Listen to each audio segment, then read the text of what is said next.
Bismillah. Acara selanjutnya, mendengarkan lagu Indonesia Raya. Pada yang bertugas dipersilakan.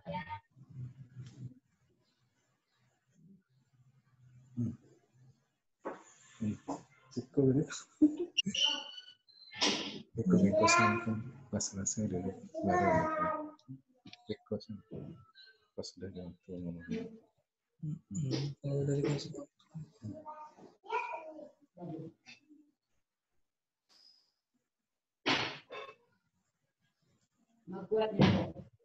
Biasa mandi pagi-pagi.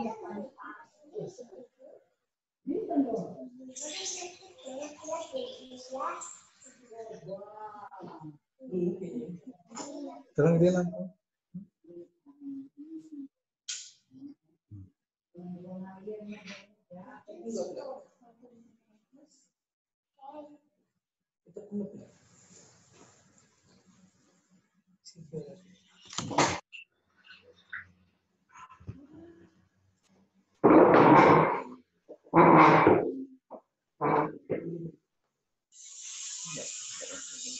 Makin banyak suaranya. Suaranya masuk.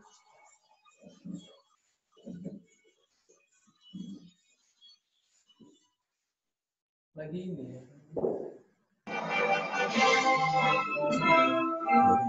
Baru masuk.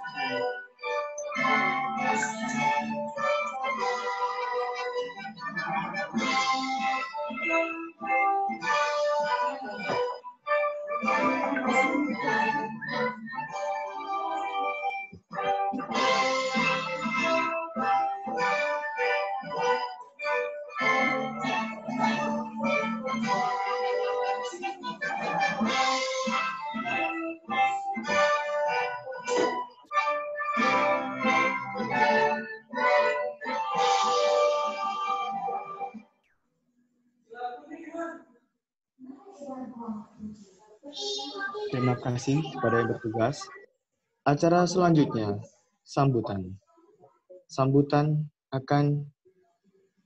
pertama kepada yang terhormat Dr. Sri Maria Puji Lestari, Magister Pendidikan Kedokteran. Dipersilakan. Baik, mohon izin ya dok. Ya. Suaranya jelas ya. Bismillahirrahmanirrahim. Assalamualaikum warahmatullahi wabarakatuh. Waalaikumsalam warahmatullahi wabarakatuh. Ya, alhamdulillah, segala puji syukur kita panjatkan kepada Allah, Tuhan yang Maha Esa, atas segala nikmat sehat yang diberikan kepada kita. Meskipun kondisi masih dalam pandemi COVID-19 ya. Semoga kita semua bisa tetap sehat dan segera berakhir wabah ini. Salawat dan salam tak lupa kita limpahkan kepada Nabi Muhammad Sallallahu Alaihi Wasallam. Baik, pertama-tama kami ucapkan terima kasih banyak kepada narasumber, Dr. Bir Azhari Spesialis Syaraf.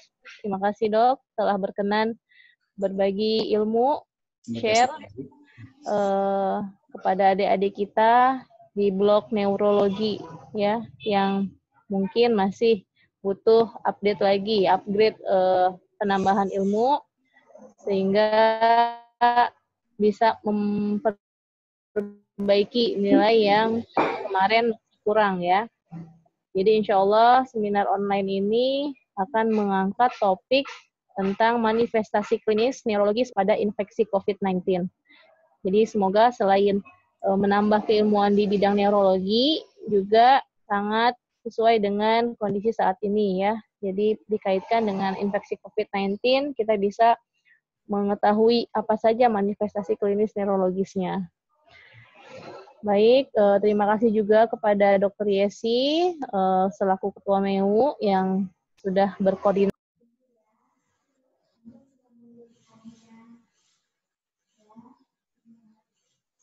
Suaranya hilang.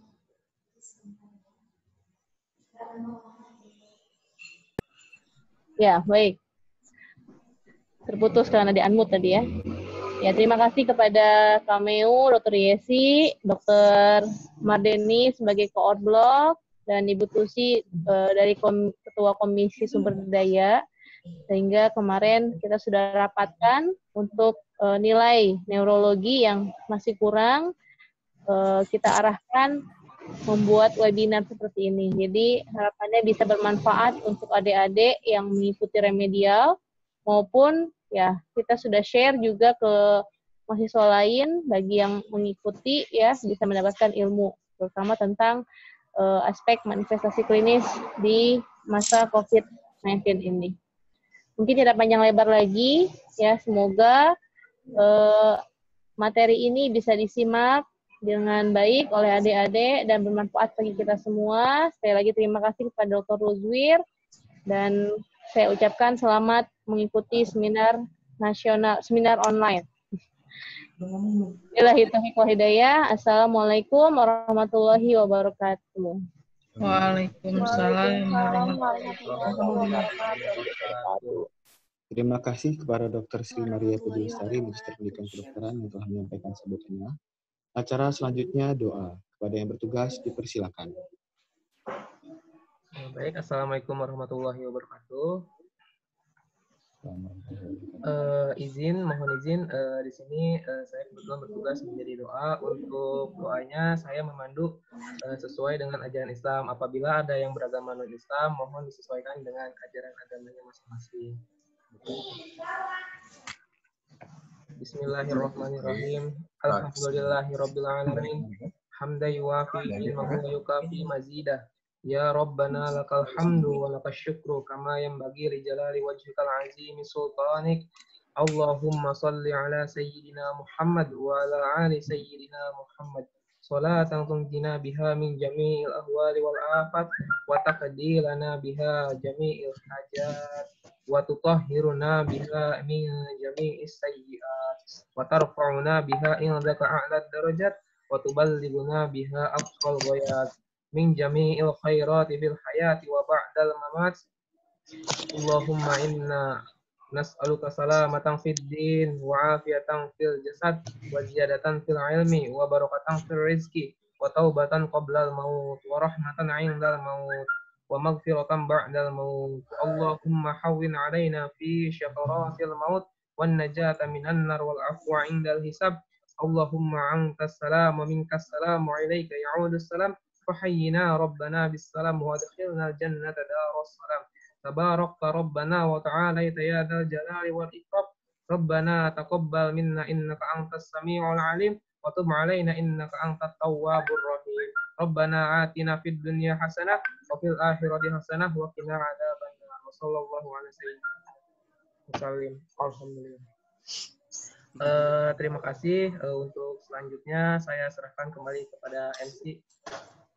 Terima kasih kepada yang bertugas. Acara selanjutnya, acara diskusi kita mengenai webinar kita pada pagi hari ini. Sebelum kita memasuki acara diskusi, izinkan saya untuk memperkenalkan CV moderator terlebih dahulu.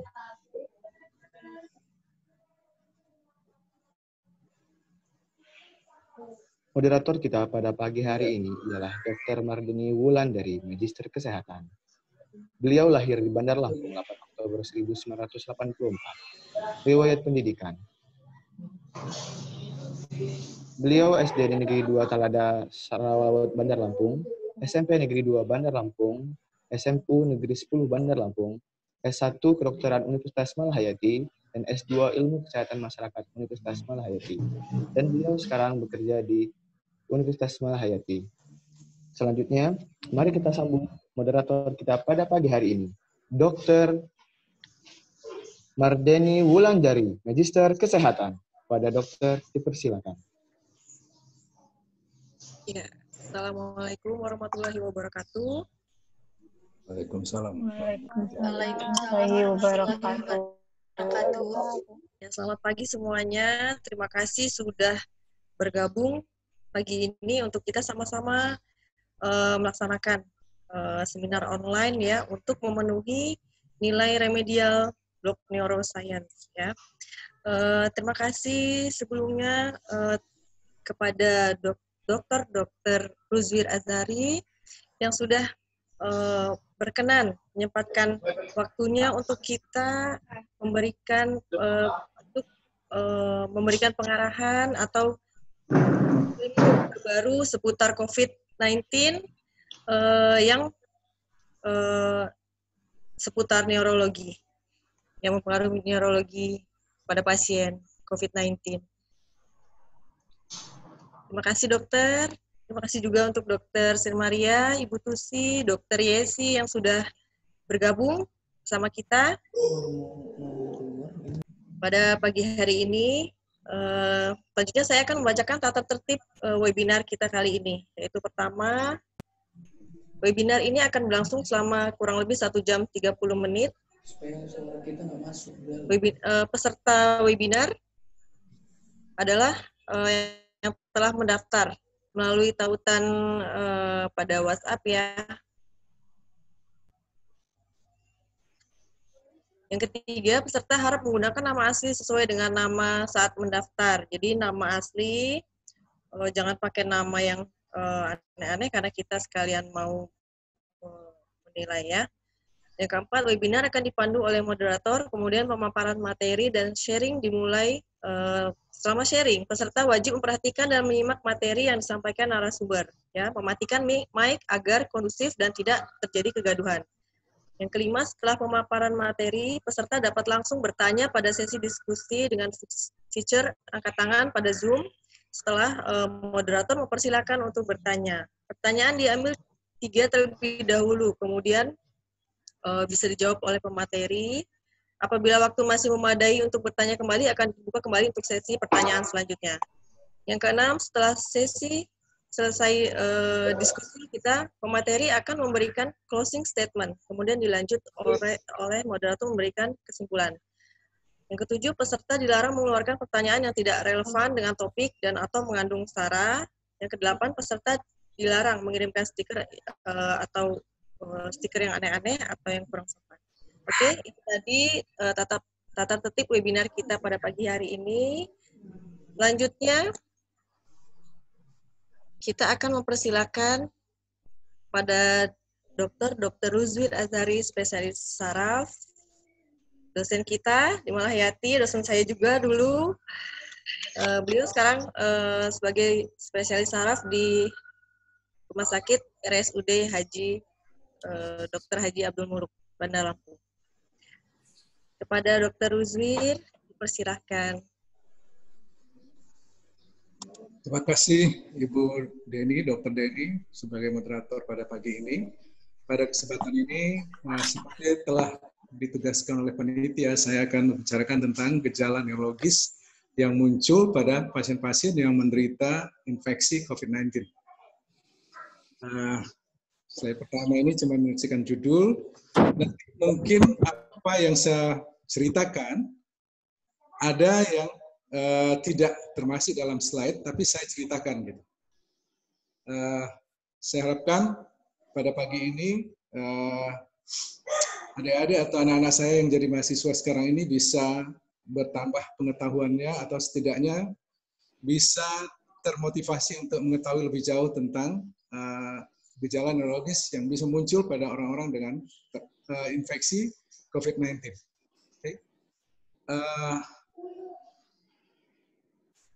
Kita mulai. Halo, suara saya bisa dengar? Oke. Nah, gejala neurologis ini sebenarnya muncul berkat adanya laporan kasus atau serial kasus atau studi retrospektif yang dilaporkan dalam jurnal-jurnal yang dibuat oleh para ahli yang berasal dari Wuhan, China. Setelah kita tahu semua bahwa wabah ini bermula dari daerah Wuhan di China, dan setelah diteliti ternyata wabah ini disebabkan oleh virus, yaitu SARS coronavirus tipe 2. Nah, virus ini adalah virus jenis baru yang sangat mirip dengan virus corona yang sudah ada sebelumnya.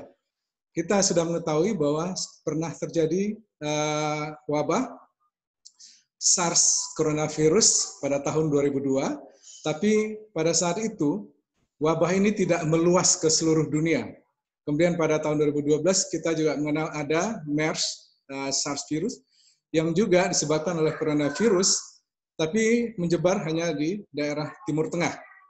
Nah, pada tahun 2019 ada virus baru yang kita kenal dengan SARS-CoV tipe 2 yang lebih populer dikenal dengan COVID-19. Nah, COVID-19 ini bisa mengenai semua individu yang terpapar, ya, dan bisa menyebabkan gejala klinis yang sangat bervariasi, mulai dari yang tidak ada gejala, kemudian gejalanya ringan saja, sampai gejala yang berat bahkan mematikan.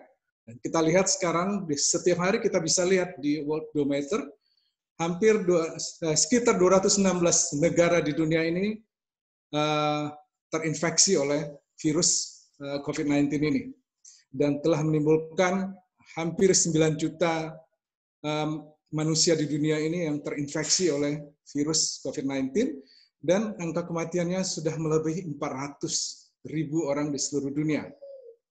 Nah, dikatakan juga bahwa manusia atau pasien yang lanjut usia atau pasien-pasien yang punya comorbidity itu akan mengalami infeksi yang lebih parah.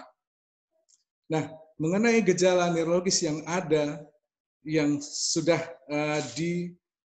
dilaporkan dari beberapa jurnal, gejala neurologis yang muncul ini bisa diakibatkan oleh gangguan pada sistem saraf pusat, sistem saraf tepi, dan muskuloskeletal. Dan sampai sekarang mekanisme pasti penyebabnya tidak diketahui, tapi yang kita ketahui adalah bahwa virus ini bisa berikatan dengan sel-sel tubuh manusia melalui reseptor angiotensin converting enzyme tipe 2 yang tersebar di banyak sel tubuh atau di banyak jaringan tubuh, sehingga dengan adanya ikatan dengan reseptor ini, maka virus akan masuk ke dalam sel dan ke dalam jaringan tubuh manusia. Kemudian juga dikatakan infeksi bisa langsung. Ini terdapat pada pasien-pasien yang melaporkan gangguan penciuman, gangguan pengecapan pada pasien-pasien yang terinfeksi oleh COVID-19 dengan gejala yang sangat ringan atau bahkan nggak ada gejala, cuman mengeluh adanya gangguan penciuman atau anosmia dan gangguan pengecapan atau ageusia. Nah, ada juga pasien yang mengeluh adanya gangguan penglihatan. Nah, selain dari pasien-pasien yang mengalami gangguan sistem saraf ini yang ringan, kita juga menemukan pasien-pasien yang mengalami gangguan yang berat, terutama pada lansia dan yang mempunyai comorbidity. Nah, kita tahu setelah reseptor dari bukan reseptor ya, jadi virus pada permukaannya mengandung atau mempunyai spike protein yang berupa duri-duri yang kalau kita lihat ya mungkin kayak rambutan gitu. Nah, duri-duri ini akan berikatan dengan reseptor yang ada pada sel di tubuh kita. Nah, setelah dia berikatan, itu akan menimbulkan kerusakan pada sel yang dia masuki. Dia masuk ke dalam sel, kemudian dia bereplikasi menjadi lebih banyak, menyebabkan selnya rusak. Kemudian rusaknya sel ini akan diikuti oleh reaksi inflamasi. Ya, kita tahu sebagian kerusakan ini disebabkan karena reaksi inflamasi yang berlebihan. Nah, reaksi inflamasi yang berlebihan ini bisa diikuti oleh terjadinya hiperkoagulasi, ditandai dengan meningkatnya D-dimer, fibrinogen, dan kerusakan endotel yang berakibat terbentuknya mikrotrombus. Dan ini telah dibuktikan oleh para ahli dari Italia yang melakukan otopsi pada pasien-pasien yang meninggal karena COVID-19. Ternyata mereka menemukan selain kerusakan pada paru-parunya, juga terjadi mikrotrombus yang meluas di seluruh paru dan di organ-organ vital lainnya di seluruh tubuh. Nah, dan kerusakan ini disebabkan oleh adanya cytokine storm atau adanya badai sitokin yang menyebabkan dilepaskannya sitokin proinflamasi yang berlebihan dan terus-menerus yang berakibat kepada kerusakan organ-organ tubuh. Oke, kita lanjut. Slide berikutnya. Nah, ini adalah rute transmisi SARS-CoV-2 atau COVID-19 tadi untuk sampai ke jaringan tubuh kita. Di sini terlihat di gambar A, apakah bisa dilihat kursornya? Nah, di sini ini terlihat bahwa virus sudah menyebar di seluruh pembuluh darah dan yang kita kenal dengan viremia ya. Viremia, jadi virus sudah menyebar ke seluruh. Awalnya virus itu mungkin masuknya melalui mukosa nasofaring, kemudian terus turun ke bawah, di paru-paru menimbulkan reaksi inflamasi dan menyebabkan gangguan fungsi paru. Kemudian ada virus karena dia menyebabkan makrofag dan sel-sel leukosit lainnya, makrofag terutama, kemudian sel T, itu akan mengeluarkan sitokin proinflamasi. Sebenarnya sitokin proinflamasi ini adalah salah satu mekanisme pertahanan tubuh apabila ada patogen yang masuk. Namun reaksi inflamasi ini biasanya sesuai dengan kebutuhan. Ya, artinya dia hanya dilepaskan dengan jumlah yang cukup untuk membunuh patogen, tapi tidak menyebabkan kerusakan pada jaringan. Nah, pada COVID-19 ini, dia reaksi inflamasi ini berlangsung berlebihan dan jangka panjang sehingga dia menyebabkan kerusakan jaringan yang masif. Nah, dari paru-paru, terutama alveoli, sitokin proinflamasi ini yang dilepaskan ini akan masuk ke dalam kapiler yang ada di alveol. Nah, kapiler yang mengalami invasi atau masuknya sitokin ke dalam kapiler ini, itu akan menyebabkan reaksi inflamasi di dalam kapiler. Nah, reaksi inflamasi ini berakibatkan kerusakannya sel endotel, kerusakan tight junction. Tight junction ini adalah penghubung antara sel endotel yang satu dengan sel endotel yang lain. Kemudian tight junction yang terganggu akan melebar. Nah, pelebaran itu akan menyebabkan cairan yang ada di dalam vaskular itu akan keluar ya ke ruang ekstravaskular. Nah, akan menyebabkan udem. Nah, selain itu sitokin proinflamasi itu ada yang bekerja hanya untuk sel kekebalan itu sendiri atau autokrin, tapi ada juga yang bekerja pada sel-sel imun yang ada di sekitarnya yang kita kenal dengan parakrin. Kemudian dia juga bekerja pada sel-sel imun yang jauh dari tempat terjadinya inflamasi pertama yang kita kenal dengan hormonal, ya, hormonal like cytokine ya. Nah, itu akan mengaktifkan seluruh sel-sel imun yang ada di tubuh kita. Nah, selain itu, virus tadi yang udah masuk ke dalam kapiler akan menyebar, ya. Nah, ini adalah yang B ini gambar ya masuknya virus ke dalam aliran darah. Kemudian yang gambar C, ternyata jaringan otak kita itu terdiri dari sel neuron, astrosit, dan mikroglia. Mikroglia ini sebenarnya adalah sel makrofag residen di dalam otak. Jadi dalam awal kehidupan manusia di saat janin, itu sel monosit bermigrasi ke dalam jaringan otak, kemudian menetap di sana, yang kemudian berkembang menjadi mikroglia. Artinya di sini, mikroglia itu berfungsi sebagai sel sel imun di dalam jaringan otak. Ya, apabila ada infeksi di sana, maka akan terjadi aktivasi dari mikroglia yang kemudian menghasilkan sitokin dan kemokin. Ya, tadi kita ada bicara tentang sitokin. Nah, sekarang kemokin itu yang juga dihasilkan oleh sel-sel imun yang ada di tubuh kita. Kemokin ini adalah sama dengan sitokin proinflamasi ini adalah protein messengers yang berfungsi untuk menarik sel-sel imun ke tempat terjadinya inflamasi atau ke tempat terjadinya cedera jaringan. Nah, gambar D ini, gambar D ini adalah contoh perikatan antara virus ya melalui protein spike-nya, kemudian berikatan dengan reseptor S2 atau reseptor tipe 2, yang di mana ikatan ini adalah 18 sampai 20 kali lebih kuat, atau afinitasnya 18 sampai 20 kali lebih kuat dibanding SARS coronavirus yang dulu, ya, sehingga dia sangat infeksius, ya. Walaupun dilaporkan angka fatality-nya lebih rendah daripada SARS virus yang sebelumnya, tetapi dia sangat infeksius dan bisa dengan mudah menular ke seluruh tubuh. Kemudian kita lihat ada sel reseptor yang S2 ini tersebar, ya, baik di paru, di jantung, di ginjal, di usus, di otak, sampai ke saluran kencing, bahkan sampai ke testis. Kita lanjut dengan slide berikutnya. Nah, ini adalah laporan berdasarkan studi retrospektif dari Wuhan. Ya, ini beberapa penelitian di sini ada 3, ya. Mereka menyebutkan atau menemukan gejala-gejala atau gejala neurologis pada pasien-pasien yang mereka amati. Ada peneliti yang menemukan ada 36,4% gejala neurologis yang muncul, peneliti lain mendapatkan 45,5%, ada yang mendapatkan 30,2%. Ini studi retrospektif, artinya kasusnya sudah terjadi, kemudian dia lihat lagi medical record-nya.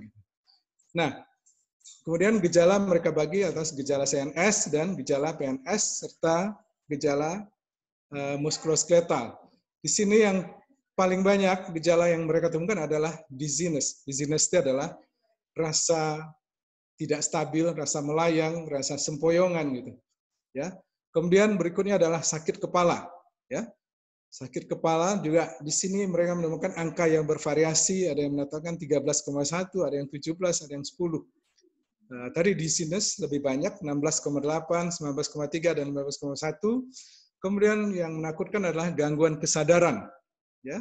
Kemudian penyakit yang terkait dengan stroke atau penyakit cerebrovaskular yang akut. Kemudian ada gejala ataksia dan epilepsi. Dan mungkin sebelum ini kita pernah melihat adanya di WA group mengirimkan video atau memposting video orang-orang yang kejang-kejang, ya. Dan ternyata setelah diteliti itu bisa terjadi pada orang dengan COVID-19, ya, infeksi COVID-19 ini. Kemudian pada saraf tepi ditemukan adanya hypoageusia, ada hypoanosmia atau hypoosmia, ada gangguan penglihatan dan ada nyeri yang kita kenal dengan neuropathic pain atau neuralgia. Kita lanjut ke slide berikutnya. Nah, ini jurnal yang memuat tentang hasil penelitian yang pernah dilakukan di Cina. Ya, ada beberapa peneliti di sini. Namun ini sebenarnya jurnal yang sudah terkenal, ya. Elsevier ini termasuk jurnal yang bereputasi tinggi. Nah, di sini diceritakan bahwa beberapa manifestasi neurologis sama seperti yang sudah disebutkan tadi cukup banyak, ya. Pertama di sini gejala CNS dia menemukan ada 25% kasus. Ini dari, maaf saya tidak melihat karena tertutup oleh gambar dari peserta. Apa bisa gambarnya dipindah? Nah, atau gini aja, ya. Ya. Ini sebenarnya juga laporan serial kasus dari 214 pasien oleh Mao et al. Mungkin para peserta bisa melihat saya di sini tertutup oleh video, ya. Nah, manifestasi neurologis yang terlihat adalah adanya headache, ya. Ya, ada yang sakit kepala, ya. Itu ada 13%, dizziness 17%, gangguan kesadaran 18%, adanya stroke, ya, yang 3%, ataksia dan kejang, ya, dalam jumlah atau presentasi yang lebih rendah. Ini dilaporkan oleh Mao et al. Yang mendapatkan pada 214 pasien yang masuk ke rumah sakit yang tempat mereka bekerja. Namun studi ini mempunyai keterbatasan karena tidak disertai oleh pemeriksaan-pemeriksaan yang lainnya, seperti kalau ada keterlibatan susunan saraf pusat, itu bisa dideteksi adanya kelainan pada LCS penderita. Jadi di sini tidak ada laporan atau analisa dari CSF atau cerebral spinal fluid yang ada pada pasien. Ya, jadi agak tidak jelas ya. Kemudian definisi yang digunakan itu juga atau terminologi yang digunakan terhadap gejala-gejala tadi juga tidak terlalu begitu jelas. Kemudian ada Li, ada Huang, ada Yang, ada Wang, ada Chen, ya, semuanya dari China, ya. Nah, si Li mendapatkan angka stroke itu sekitar 5%, ya. Kemudian ada trombosis sinus cavernosus dan sinus cerebral itu dalam jumlah 0,5% dan adanya perdarahan. Nah, ini perdarahan ini ternyata itu bisa terjadi karena rusaknya blood-brain barrier. Seperti kita ketahui tadi bahwa inflamasi itu akan menyebabkan kerusakan endotel, akan merusak tight junction, ya, yang membatasi tadi antara kapiler dengan jaringan otak yang kita kenal dengan blood nerve barrier atau blood brain barrier. Nah, kemudian juga akibat inflamasi ini terjadi peningkatan dari matrik metaloproteinase, yaitu satu protein yang berfungsi sebagai enzim yang merusak matriks ekstraseluler sehingga terjadi kerusakan dari blood brain barrier dan akan menyebabkan perdarahan mikro. Ya, karena yang ini terjadi di kapiler, perdarahan mikro yang kalau kita lihat dengan CT scan itu kita lihat kan gambar-gambar hyperintensity dari MRI-nya yang itu menunjukkan kalau terjadi perdarahan mikro, ya, pada jaringan otak atau kita kenal istilahnya micro hemorrhagic necrotizing encephalopathy, ya. Nah, itu yang terjadi sekitar 0,5% dari orang-orang yang infeksi COVID-19-nya sampai ke otak. Nah, kemudian Huang mendapatkan sakit kepala 8%, Yang juga sakit kepala 6%, kemudian Wang Chen ya mendapatkan sakit kepala, dizziness, confusion.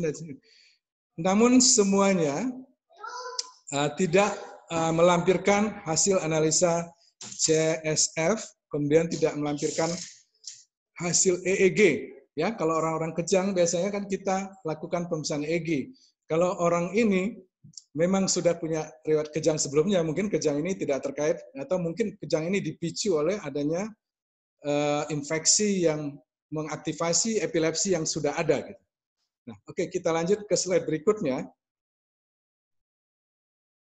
Nah, ya, ini slide, ini gejala neurologis yang muncul akibat infeksi COVID-19 yang dimuat dalam jurnal Medical Sciences. Kita lanjut ke slide berikutnya. Nah, ini sebenarnya adalah gejala-gejala neurologis yang muncul yang sebenarnya pada pasiennya sudah terbukti bahwa dia menderita atau terinfeksi oleh COVID-19, terbukti dengan pemeriksaan RT-PCR dari nasal swab atau nasopharyngeal swab yang positif. Ya, nah ini juga studi retrospektif. Saya rasa hampir semuanya adalah studi retrospektif. Mau melaporkan gejala neurologis yang muncul adalah dizziness tadi sama ya banyak. Kemudian penemuan laboratorium. Nah di sini penemuan laboratorium mereka mendapatkan kadar limfosit yang rendah, kemudian platelet atau trombosit juga yang rendah, kemudian nah, mungkin ini sudah terjadi atau melibatkan sistemik ya, sehingga terjadi gangguan fungsi ginjal sehingga uriumnya meningkat, blood urea nitrogen meningkat, kemudian dia mendapatkan juga kreatinin kinase level yang tinggi. Nah, ini adalah indikator bahwa terlibat atau terjadinya kerusakan pada otot-otot. Nah, pada kasus-kasus yang ditemukan adalah neutrofilnya meningkat. Kemudian C-reaktif protein. C-reaktif proteinnya adalah protein fase akut yang dihasilkan oleh liver kalau terjadi inflamasi di livernya. Jadi seperti yang disebutkan tadi, virus ini bisa menginfeksi hampir semua organ tubuh kita. Nah, setiap organ tubuh yang terinfeksi akan berikan gejala atau tanda dari laboratorium, ya. Jadi adanya CRP ini dan CRP ini, kemudian mungkin peningkatan SGOT, SGPT atau bilirubin itu adalah pertanda dari sudah terganggunya fungsi liver. Peningkatan fungsi peningkatan urium dan kreatinin mungkin sudah menunjukkan bahwa telah terjadi atau mulai terjadi kerusakan pada ginjal. Kemudian peningkatan kreatinin kinase atau kreatinin fosfokinase itu menunjukkan bahwa telah terjadi kerusakan pada otot-otot rangka. Kemudian pada orang-orang yang stroke, kita dapatkan pada kasusnya mau ini dia melakukan CT scan, ya, pemeriksaan CT scan kepala, dia mendapatkan adanya cerebral, adanya perdarahan pada otak, ya, selain adanya sumbatan-sumbatan untuk kasus yang lain. Tapi yang jarang adalah terjadinya perdarahan pada otak yang tadi sudah saya sebutkan adalah cerebral acute hemorrhage encephalopathy. Nah, peneliti yang lain juga mendapatkan adanya gangguan kesadaran. Di sini lihat ya. Ini semua adalah pasien-pasien yang pada swab tenggoroknya dengan pemeriksaan RT-PCR sudah terbukti positif terinfeksi oleh SARS-CoV-2 atau COVID-19. Mungkin slide berikutnya, mungkin kita nggak terlalu berpanjang-panjang di sini. Kita lihat slide berikutnya. Operator, ya. Ini Moriguchi et al. Ya. Dia melaporkan satu kasus dari laki-laki usia 24 tahun yang pemeriksaan RT-PCR-nya itu positif. Pada awalnya, pasien mengeluh sakit kepala, kemudian adanya fatigue, general fatigue, atau kelemahan, ya, merasa lemah. Kemudian diikuti oleh demam, radang tenggorok, kemudian berlanjut dengan gangguan kesadaran dan kejang-kejang umum, ya. Dan gejala ini mulai atau muncul setelah 9 hari, ya, pasien terinfeksi. Kemudian pada pemeriksaan neurologis, pasien ditemukan dalam keadaan koma di mana GCS-nya 6, I4, respon verbalnya 1, motoriknya 1. Kemudian ditemukan adanya kaku kuduk pada pasien ini. Penemuan laboratorium kita mendapatkan adanya peningkatan sel darah putih, ya, berupa neutrofilia. Jadi neutrofilnya meningkat, kemudian terjadi limfosit yang menurun atau limfopenia. Kemudian peningkatan CRP atau protein fase reaktif. Kemudian dari pemeriksaan imaging, ya, pada fototoraks dia tidak menemukan adanya kelainan pada fototoraks, tetapi pada CT scan kepala juga tidak didapatkan adanya udem pada otak. Kemudian dilakukan CT scan pada paru, mereka mendapatkan ground glass opacity pada lobus superior sebelah kanan, kemudian ada GGO atau pada lobus inferior bilateral atau ground glass opacity ini adalah petanda yang khas pada CT scan pada pasien-pasien yang paru-parunya terinfeksi oleh COVID-19. Kemudian pada MRI di otak ditemukan hiperintensitas dari jaringan otak, terutama di sel otak yang atau dinding ventricle lateral, ya, terutama di sini di inferior horn atau tanduk inferior dari ventricle lateral. Nah, kemudian CSF analisis, nah di sini dia mendapatkan jumlah protein, ya, pertama bukan dari ini dulu, tekanan opening atau tekanan yang ketika kita melakukan lumbal fungsi, itu ada tekanan pertama, tekan pembukaan dari keluarnya LCS itu. Di sini dengan manometer dia dapatkan tekanan yang lebih dari 320 mm air. Normalnya di bawah 20 mm air. Nah, ini terjadi peningkatan yang sangat tinggi. Kemudian sel ditemukan hanya 12 sel, selnya 10 adalah monosit, kemudian 2 adalah PMN. Ini menunjukkan kalau telah terjadi infeksi oleh virus. Kalau bakteri yang banyak adalah PMN. Nah, Kemudian analisa lebih lanjut, ternyata dari ACS itu bisa didapatkan RNA virus SARS-CoV-2 ini dengan menggunakan RT-PCR. Nah, sayangnya pada pemeriksaan ini kita juga, bukan kita ya, mereka si Moriguchi ini tidak melampirkan pemeriksaan EEG dan dia tidak melaporkan bagaimana akhirnya pasien yang dia laporkan ini, apakah dia hidup, tertolong nyawanya atau dia meninggal. Nah, oke, slide berikutnya. Ya, slide berikutnya dia laporan yang dibuat oleh Poyadi et al. Ini tentang laporan kasus dari seorang wanita umurnya mendekati 60 ya, late 50s, yang infeksi coronavirusnya dengan pemeriksaan RT-PCR sudah terbukti dari nasal swab, ya, nasopharyngeal swab. Nah, pasiennya mengeluh adanya batuk, kemudian demam, kemudian gangguan stres mental dalam waktu 3 hari. Ya. Penemuan dalam laboratorium, mereka meriksa apakah pasien ini batuk atau demamnya itu disebabkan oleh influenza. Ternyata pemeriksaan influenzanya negatif, kemudian analisa LCS-nya, dia melakukan kultur bakteri, kemudian kultur virus herpes simplex tipe 1, herpes simplex tipe 2, kemudian varicella zoster tipe, bukan tipe ya, varicella zoster virus, dan West Nile virus, itu hasil semuanya negatif. Jadi bukan disebabkan oleh virus-virus dan bakteri.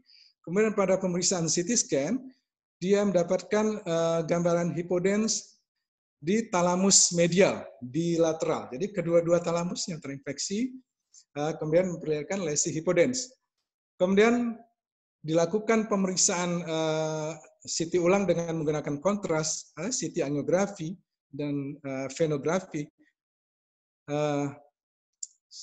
Tadi dengan CT scan yang sebenarnya dengan angiogram, dia tidak mendapatkan gambaran yang ini ya, CT angiografinya tidak mendapatkan kelainan, tapi di CT scan biasa tanpa kontras dia mendapatkan lesi hipodens. Artinya di sini lesi hipodens tadi tidak menyangat kontras gitu. Kemudian lakukan pemeriksaan MRI. Nah, pada pemeriksaan MRI pada pasien yang usia hampir 60 tahun ini, dia mendapatkan ada gambaran hemoragik atau lesi hemoragik di dalam talamus bilateral, kemudian lobus temporal medial, mediotemporal lobus, dan adanya perdarahan mikro di daerah subinsular. Kemudian ini juga tidak dilengkapi dengan pemeriksaan neurologis yang lengkap pasien ini, kemudian laboratorium juga tidak lengkap, dan bagaimana kondisi pasien ini akhirnya dia juga tidak melaporkan. Kita lanjut dengan slide berikutnya. Ya, ini Gutierrez dan Ortiz ya. Ini juga merupakan laporan kasus. Beliau melaporkan 2 kasus, yaitu seorang dengan usia 50 tahun dan 30 tahun, laki-laki, yang sudah dibuktikan bahwa dia terinfeksi SARS-CoV tipe 2 dengan pemeriksaan RT-PCR pada nasopharyngeal swab-nya. Nah, pada pasien yang usia 50 tahun ini, gejala yang muncul pertama adalah batuk, kemudian Malaysia, ya, kemudian ada nyeri pada punggung, low back pain, punggung bawah ya, kemudian demam, adanya diplopia vertikal, ada paresthesia perioral, ya, paresthesia perioral sekitar mulut. Paresthesia ini biasanya disebabkan karena adanya gangguan pada nervus 5 ya. Ya, nervus 5 ini pusatnya di pons nih. Nah, apakah ini keterlibatan pons atau keterlibatan nervus 5 saja? Kita tidak ada keterangan lebih jelas di sana. Kemudian ini terjadi pada setelah 5 hari, ya, pasien didiagnosa sebagai terinfeksi oleh COVID-19. Pada pemeriksaan neurologisnya, kesadarannya masih baik ya, tidak ada kelumpuhan pada wajah, kemudian ditemukan tidak ada gangguan motorik, tidak ada gangguan sensorik, kemudian ada ataksia. Nah, oke, ini banyak kemudian bisa kita baca. Kemudian refleks tendonya di sini, refleks tendo untuk semua ya, bicep, tricep, patella dan Achilles itu tidak muncul ya. Kemudian didapatkan ophthalmoparesis, ya, internuklear. Jadi kelumpuhan pada otot-otot penggerak bola mata sebelah kanan. Ya, kemudian dapatkan juga kelumpuhan nervus 3, kelumpuhan ya, nervus oculomotorius, ya, di sebelah kanan. Nah, penemuan laboratorium pada pasien ini ditemukan adanya limfopenia, kemudian peninggian CRP, kemudian ditemukan antibodi terhadap gangliosit, ya. Pada analisa CSF, tekanan pembukaan CSF-nya 110 mm Heraxa, itu berarti masih normal, ya. Kemudian tidak ada sel darah putih yang ditemukan pada cairan LCS, proteinnya masih normal, glukosa normal, kemudian kultur dari CSF-nya tidak ditemukan adanya adanya virus, tidak ditemukan adanya virus, kemudian sitologinya normal, pemeriksaan serologi dari LCS juga negatif untuk SARS-CoV-2. Nah, pada chest X-ray itu juga tidak ada kelainan. Kemudian head CT scan juga tidak ada kelainan. Namun pada pasien ini tidak dilakukan pemeriksaan EEG dan juga tidak dilaporkan kelanjutan dari pasien ini bagaimana. Kemudian pasien kedua yang usia 39 tahun itu didapatkan gejala diare. Nah, diare berarti artinya ini virusnya entah dari manapun asal mulanya sudah mengenai ke saluran cerna, ya, GI tract. Nah, kemudian pasiennya demam. Nah, di sini demamnya ringan, low grade fever, ya. Jadi demamnya ringan. Kemudian kelemahan umum, diplopia dan ageusia. Ageusia ini adalah tidak atau gangguan pada pengecapan. Gitu. Gejala neurologis yang ditemukan di sini kesadarannya normal, ditemukan kelumpuhan pada nervus 6. Jadi saraf kranial, kita tahu saraf kranial kita kan ada 12, jadi hampir kebanyakan saraf kranial bisa terkena di sini. Di sini ditemukan tadi di atas adalah nervus 7, dan ini nervus 6. Nervus 5 tadi, di sini ada nervus 6 bilateral, ya. Kemudian tidak ada gangguan motorik maupun sensorik. Kemudian refleks tendonnya juga itu menjadi hilang, ya, pada semua ekstremitas. Di sini tidak terganggu, ya, no motoric and sensoric deficit, serta ini juga maksudnya no ini absent deep tendon reflexnya. Jadi refleks tendonnya berarti normal, ya. Nah, oke. Penemuan laboratorium yang didapatkan, ya, mereka mendapatkan leukopenia pada pasien yang usia 39 tahun ini, kemudian analisa CSF-nya tidak ada peningkatan dari tekanan intratekal, kemudian protein normal, glukosa normal. Ya, kita biasanya bisa menentukan ini infeksi oleh virus, ya, secara umum bahwa biasanya tekanan intratekal itu tidak terlalu tinggi, protein dan glukosanya itu tidak tinggi, kemudian sel-selnya tidak tinggi. Kalaupun ada sel yang meningkat, itu jumlahnya bisa hitungan puluhan atau belasan, ya, atau hanya beberapa. Dan biasanya sel monosit. Nah, ini tidak, ya. Jadi dari kulturnya juga kita tidak menemukan kelainan. Kemudian tidak bisa juga dikonfirmasi dengan pemeriksaan CT scan karena CT scan-nya juga dalam batas normal. Nah, ini laporan pada pasien. Tapi dia jelas mengalami gangguan neurologis, baik sentral maupun perifer. Kita lanjut ke slide berikutnya. Ya, slide. Ya, ini yet all. Saya rasa mungkin ini bisa dibaca saja nanti. Ya. Nah, di sini ya, hampir sama sebenarnya, ya. Nah, tapi pemeriksaan-pemeriksaannya tidak komplit tadi, ya. Kemudian hasil akhir dari pasien-pasien yang mereka teliti ini dia juga tidak menyebutkan, ya. Nah, kita lanjut ke slide berikutnya. Oh ya, pasien, sorry, kita balik ke slide tadi. Ya, di sini ada sedikit yang perlu ditekankan. Pada pasien ini dia menemukan adanya iritasi meningeal, ya, dengan menemukan adanya kaku kuduk, ya, ada Kernick sign, ya, itu tanda dari meningitis, ya.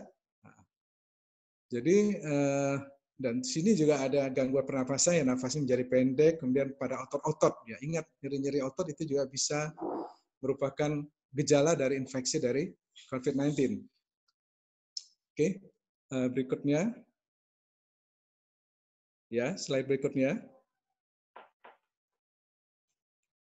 Nah, ya, saya rasa penemuan-penemuan ini hampir sama ya. Ada yang terkonfirmasi dari pemeriksaan swab tenggoroknya positif untuk COVID-19 melalui RT-PCR, tapi pada analisa LCS-nya tidak menunjukkan. Padahal gejala saraf sentralnya jelas, ya.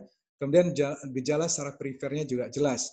Nah, ini pada kasus yang ini kita melihat ada kelumpuhan ya.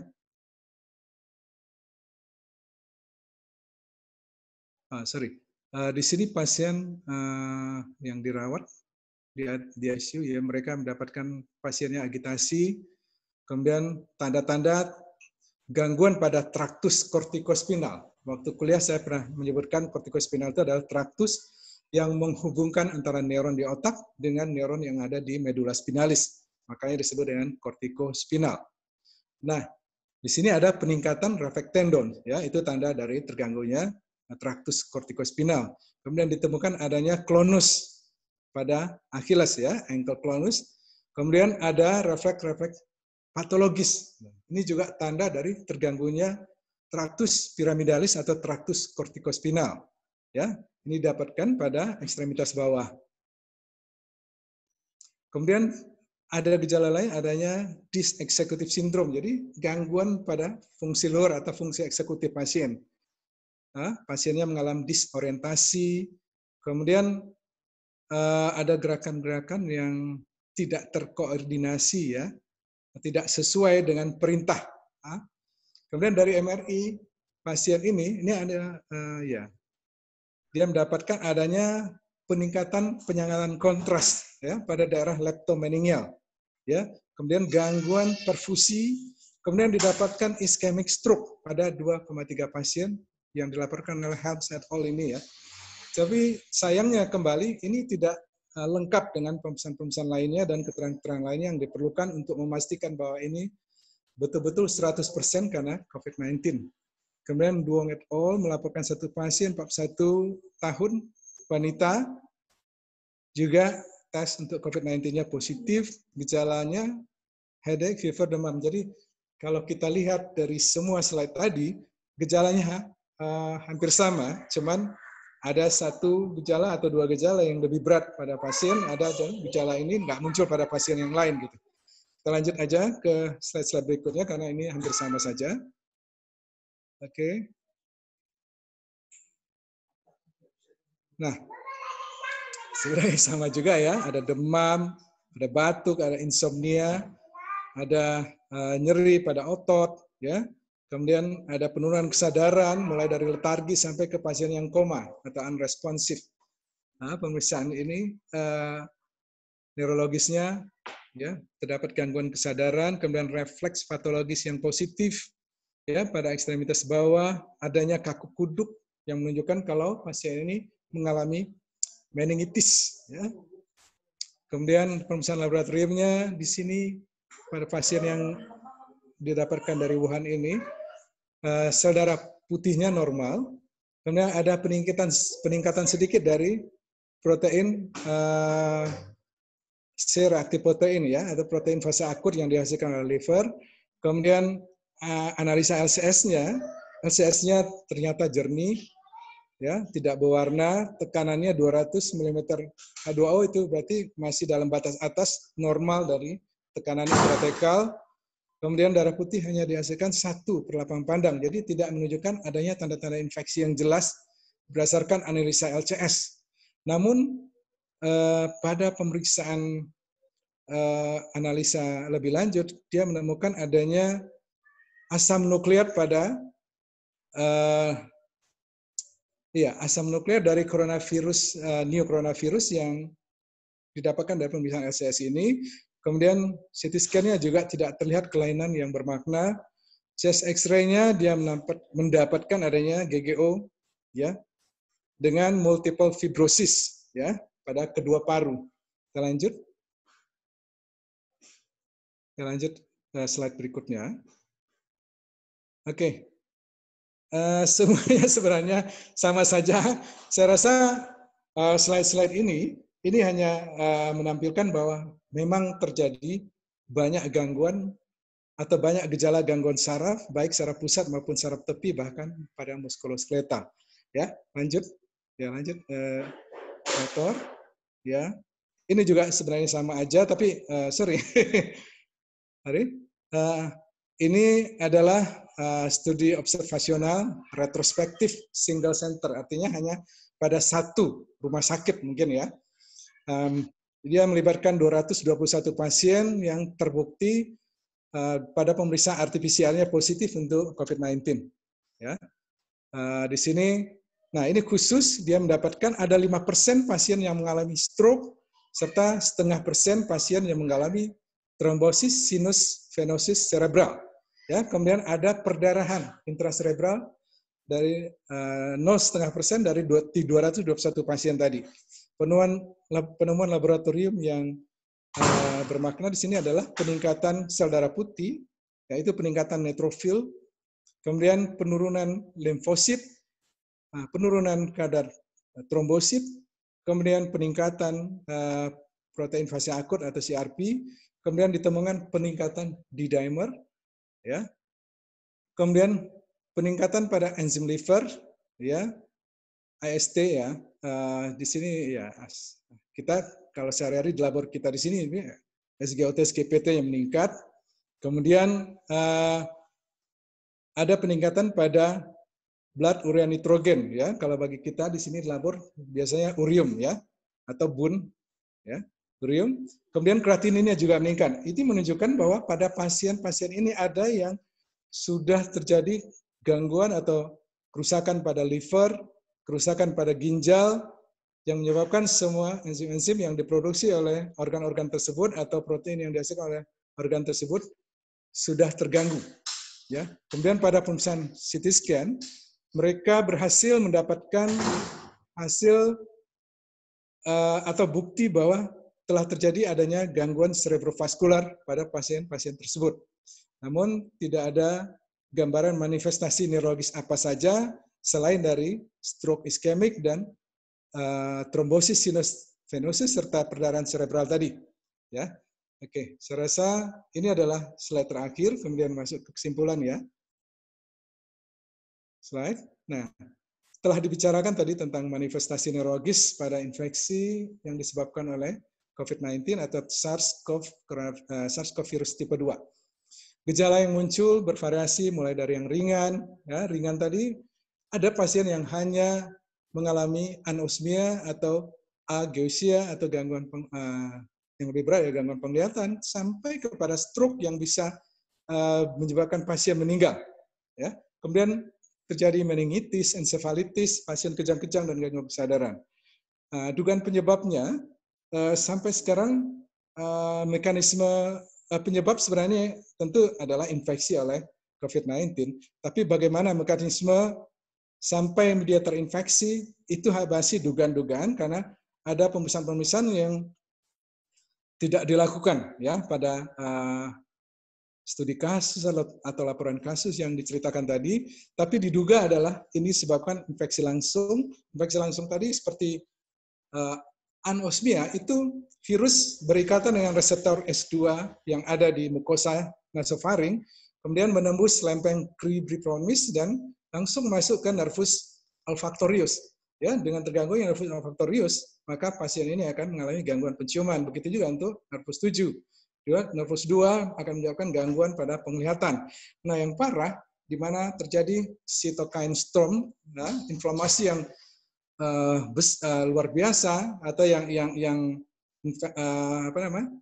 inflamasi yang berlebihan dan terus-menerus menyebabkan kerusakan pada hampir semua organ dan kerusakan pada endotel yang akan merangsang atau mengaktifasi kaskade koagulasi yang bisa menyebabkan terjadinya terbentuk trombus ya di mana-mana, termasuk di paru-paru, di liver, di ginjal dan di otak juga ya.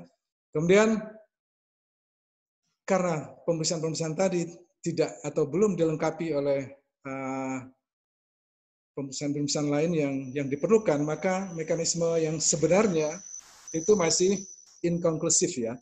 Jadi kita baru bisa menyebutkan hipotesis-hipotesis yang mungkin ini mendekati kebenaran, bisa jadi juga ada faktor lain yang belum terungkap. Saya rasa cukup presentasi saya hari ini. Mudah-mudahan presentasi ini bisa bermanfaat untuk kita semua.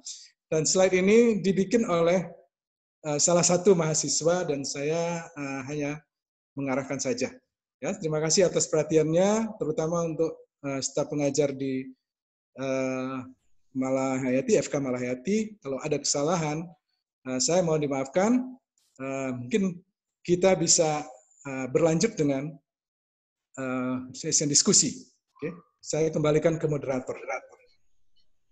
Ya, terima kasih Dr. Ruzri sudah menjelaskan kepada kita respon dari jaringan otak terhadap infeksi dari COVID-19 ini. Ya, sekarang masuk ke sesi diskusi dan tanya jawab. Silakan untuk yang mau bertanya menggunakan ikon angkat tangan ya. Ada yang mau bertanya? Persilakan. Saya dokter. Ya, Naisiro, silakan. Ya. Baik dokter,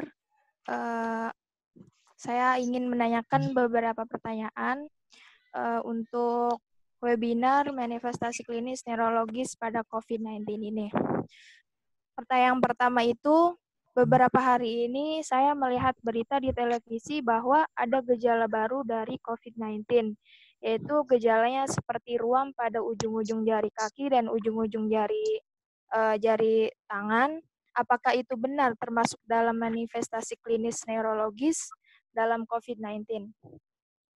Pertanyaan yang kedua itu, apakah pasien yang terkena COVID-19 yang mempunyai gejala neurologis bisa terkena komplikasi atau tidak? Terima kasih, mohon penjelasannya dokter. Wabillahi taufiq wal hidayah. Wassalamualaikum warahmatullahi wabarakatuh.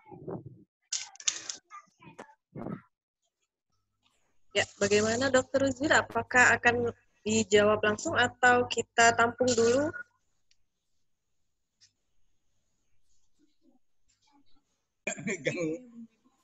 Halo? Ya, Dok. Bagaimana? Bagaimana? Bisa dengar suara saya? Bisa, Dok. Jelas. Saya tidak memegang pulpen dan alat tulis ya. Jadi takut nanti kalau banyak nanti kelupaan. Jadi, halo, suara saya bisa dengar ya? Halo? Ya, Dok. Iya, Dok. Jelas, ya, Dok. bisa dengar. Oke. Nah, jadi langsung aja dijawab karena saya tidak mencatat pertanyaan tadi. Jadi sebelum lupa saya jawab saja. Dalam suatu studi pernah dilaporkan adanya gangguan pada kulit atau ruam-ruam pada kulit yang dikaitkan dengan COVID-19. Seperti kita ketahui bahwa virus ini tadi bisa mengenai hampir seluruh jaringan di tubuh kita. Jadi, oke, masih dengar? Ya, bisa? Bisa dokter, masih bisa. Oh, bisa, ya, oke. Jadi kemungkinan gejala yang muncul itu adalah bagian dari COVID-19, infeksi dari COVID-19 itu bisa terjadi. Ya. Jadi reseptor S2 ini itu kan ada hampir pada semua permukaan sel tubuh ya. Kalau di paru-paru pada sel myemosit ya, di pembuluh darah itu ada endotel yang juga mempunyai reseptor untuk S2. Jadi kita tahu pembuluh darah kita ini kan ada di mulai dari kepala sampai ke ujung kaki itu penuh dengan pembuluh darah ya, mulai dari yang besar sampai yang halus yang kita kenal dengan kapiler. Ya, jadi kalau ada kerusakan itu bisa bermanifestasi kepada kelainan neurologis. Namun gejala yang muncul pada kulit tadi mungkin pastinya adalah ditanyakan ke dokter kulit ya, tapi itu mungkin saja bisa terjadi gitu. Nah, kemudian komplikasi gejala neurologis. Ya, Kalau nggak salah pertanyaannya seperti itu ya? Iya, dokter. Ya, komplikasi itu ya sebenarnya untuk suatu penyakit kemudian bisa timbul gejala-gejala lain atau kemudian bisa berakhir dengan kematian, itu kan kita kenal sebagai komplikasi kan. Nah, tadi kita telah uraikan sedemikian rupa, dia bisa mengenai saraf tepi, bisa mengenai saraf pusat, dan gejala-gejala yang muncul pun bervariasi. Seperti sakit kepala misalnya, sakit kepala itu bisa saja tidak ada organ di otak yang terganggu. Misalnya pada orang demam, kita bisa sakit kepala pada orang demam. Tetapi pada kasus-kasus ini, dasarnya adalah inflamasi yang ditimbulkan oleh infeksi COVID-19 tadi, kemudian tubuh kita atau sel imun tubuh kita mengadakan respon dengan memproduksi sitokin atau sitokin proinflamasi dalam jumlah yang tidak terkontrol. Nah, akibatnya terjadi inflamasi. Nah, inflamasi di daerah otak, di otak kita ini kan ada daerah atau struktur pekan nyeri. Ya, struktur pekan nyeri itu adalah nervus 5, ya, nervus 7, nervus 9, nervus 10, kemudian pembuluh darah yang ada di otak, terutama yang besar dan sedang, itu adalah struktur pekan nyeri. Jadi kalau ada inflamasi pada struktur pekan nyeri, itu akan muncul gejala sakit kepala. Nah, komplikasi itu tentu saja akan terjadi kalau dia tidak hanya pada satu tempat, tapi menyebar ke tempat-tempat lain. Nah, tadi kita lihat pada slide nomor 3 ya, ternyata virus itu bisa menyebar ke seluruh tubuh melalui viremia. Ya, dan hampir seluruh tubuh kita mempunyai reseptor angiotensin converting enzim tipe 2 tadi. Ya, jadi virus itu bisa masuk ke semua organ tubuh. Nah, salah satu dari bukan salah satu ya, akibat dari menyebarnya virus itu ke seluruh tubuh dan masuk ke organ-organ bisa menyebabkan multi organ failure ya. Kalau respon inflamasi yang berlebihan ini tidak bisa dihentikan oleh tubuh. Sebenarnya, ketika ada patogen masuk ke tubuh kita, reaksi inflamasi itu memang normal terjadi. Namun, reaksi inflamasi ini tidak berlebihan. Ya, bisa dikontrol oleh tubuh sendiri dengan menghasilkan sitokin anti-inflamasi. Ya, jadi, ketika infeksi terjadi, timbul inflamasi, ya, dengan dikeluarkan sitokin proinflamasi, yang menyebabkan patogen itu akan mati. Setelah patogen mati akan diproduksi sitokin anti-inflamasi sehingga inflamasi itu menjadi reda dan jaringan itu menjadi pulih kembali. Ya.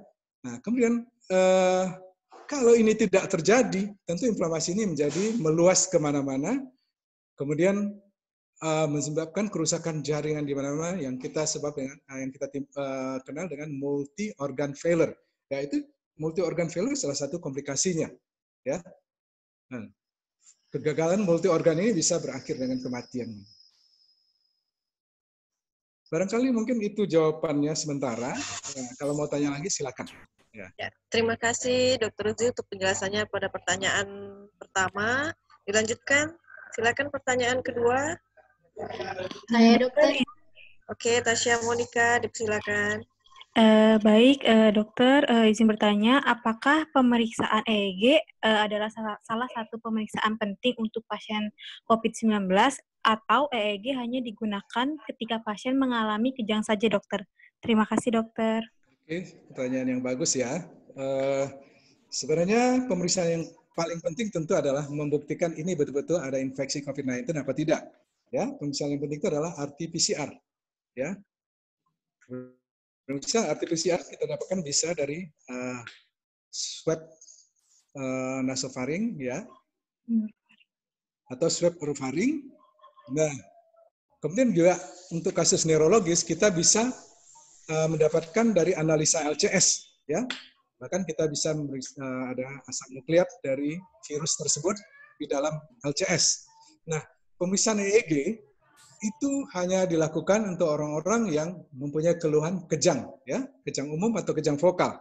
Nah, untuk memastikan di sini bahwa ini adalah proses yang akut terjadi betul-betul disebabkan karena COVID-19 atau orang ini memang sudah punya epilepsi sebelumnya gitu. Ya, jadi memastikan atau menyingkirkan kemungkinan serangan kejangnya bukan dari epilepsi, tapi akibat dari infeksi COVID-19. Ya, Saya rasa gitu. Bisa didengar? Ya. Bisa, dokter. Jadi hanya untuk menyingkirkan apakah kejangnya disebabkan oleh epilepsi yang teraktivasi kembali atau memang ini adalah gejala dari infeksi COVID-19 ya pada jaringan otak. Ya. Gimana, Baik, dokter, Tasya? terima kasih. Baik, dokter, terima kasih, dokter. Ya, oke. Selanjutnya pertanyaan ketiga. Oke, Saya, Husnul dokter. Fatimah, ya. Silakan. Ya. Assalamualaikum warahmatullahi wabarakatuh. Terima kasih, dokter. Izin bertanya.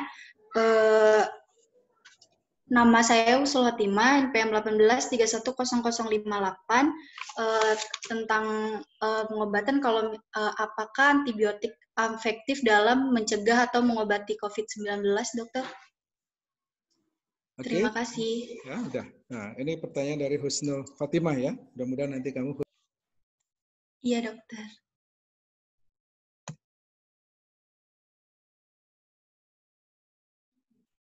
Mohon maaf, Dokter Ruzwir, untuk suaranya termute, dokter. Oke, bisa dengar? Bisa, dokter. Oke, dok, sudah, dok. Oh, sudah ya? Ya. Saya nggak tahu ini otomatis menjadi unmute. Ya. Pertanyaannya tadi, apakah antibiotik ya bisa digunakan untuk mengobati atau mencegah terjadinya infeksi COVID-19? Jawabannya adalah tidak. Ya.